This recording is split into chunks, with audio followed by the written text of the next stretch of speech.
So yeah, y'all, not a whole lot to say about this episode. It was out there. It was like you're watching, you're like, what? But then again, that was ODB.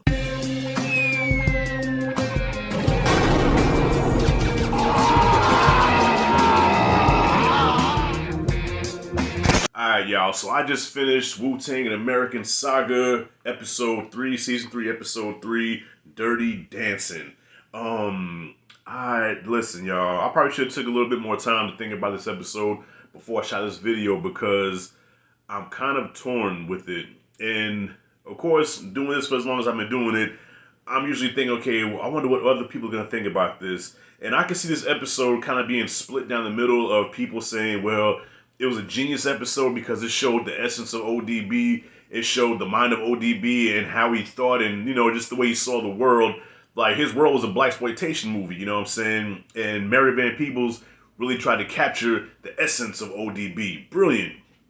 Then I can see on the other side, people saying, man, this is supposed to be the last season, and this is like a filler episode that this could have been saved for like an extra episode, like on the DVD box set or whatever, like an episode that wasn't shown or whatever, or it could just be its own thing. It didn't have to be part of this season. Like, it doesn't fit in with the final season. And I'm kind of on both sides of the fence with this because on one hand, yes, this episode was entertaining because I'm a big fan of the blaxploitation era. So I love Superfly the Mac and all that stuff, and all that was sprinkled in here. Dolomite, all this was sprinkled in here, right? So it was entertaining. But as a Wu-Tang episode, I'm like, and this is supposed to be the final season. Like, they have a lot to cover as far as the Wu-Tang story. I'm pretty sure some things are going to get left out. So I guess if you want to see the full story, you got to watch that 4-part Showtime documentary. So I know they're not going to be able to cover everything. But man, for a series finale, leading up to the series finale, this did almost feel like a filler episode. And shout out to ODB, rest in peace to the guy, man. ODB was definitely the backbone of this group. He was one of the founding members. He was the Flavor Flav of this group. You know what I mean? But the difference between him and Flavor Flav is that he could actually rap. He was talented. He had his own album. I think he had 2 albums, right? Or 3. He had 2 or 3 albums with Wu-Tang.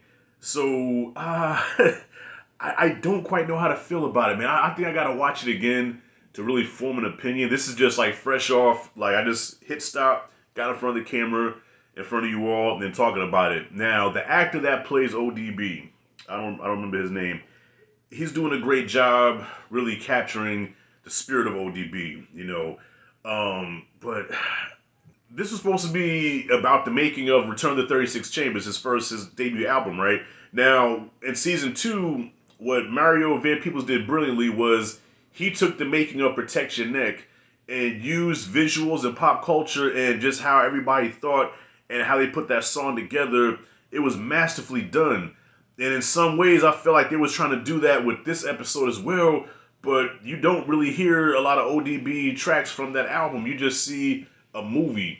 And I can see if the album was a blaxploitation movie, on record, and I think in some ways it kind of was, but I don't know. It didn't feel like, I didn't get that sense of, okay, well, that's how you came out with Shimmy Shimmy Y'all. Okay, that's how you came with Brooklyn Zoo. You know what I'm saying? This is how you came with Snakes. You know what I mean? It was just the crazy ass brain of ODB in a blaxploitation movie, and then it ends with him performing Shimmy Shimmy Y'all.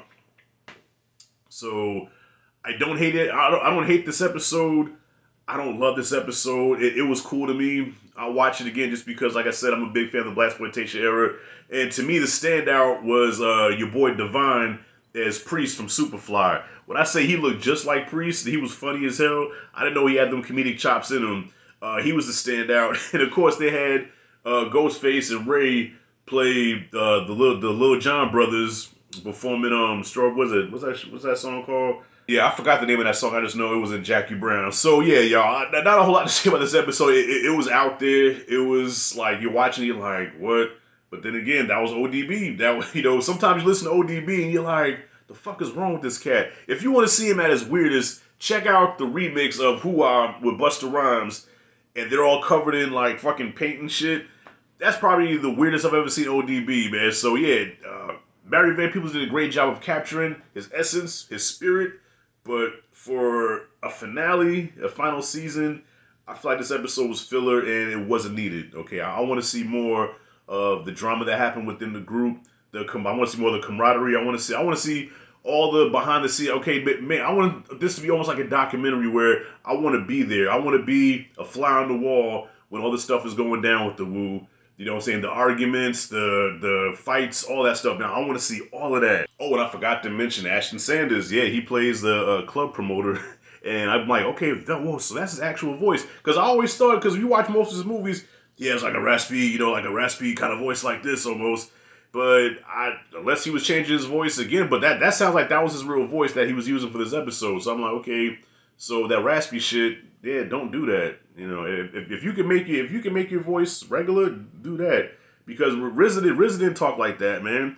RZA talk he would talk with a thick New York accent. You know what I'm saying? You'll get money. You know what I mean? All he went to school because of girls. He talked with a New York accent, but it wasn't like this right here. We're gonna change the world. We're gonna change the industry. That's DMX.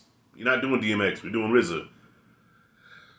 That's all I gotta say about this episode, y'all. It was alright. It was just alright to me. It was alright, but if somebody comes and say, this episode was trash, I'm not gonna argue with you because this definitely ain't for everybody. But if you come and say, man, I think that was brilliant, I understand that perspective too. So this is one of them times. This is one of the few times where I'm gonna understand both perspectives. I'm not gonna judge either way because usually me, I either swing one way or the other. I'm like, fuck this episode, or I fuck with this episode. But this one here, I'm like, yeah, kind of down the middle with it. So, what did you guys think about it? Episode 3? Comment freely below. Let me know what you thought. If you like and dig this content, hit that like and subscribe notification bell in the corner. This is Rashad G signing out. See you in the next video.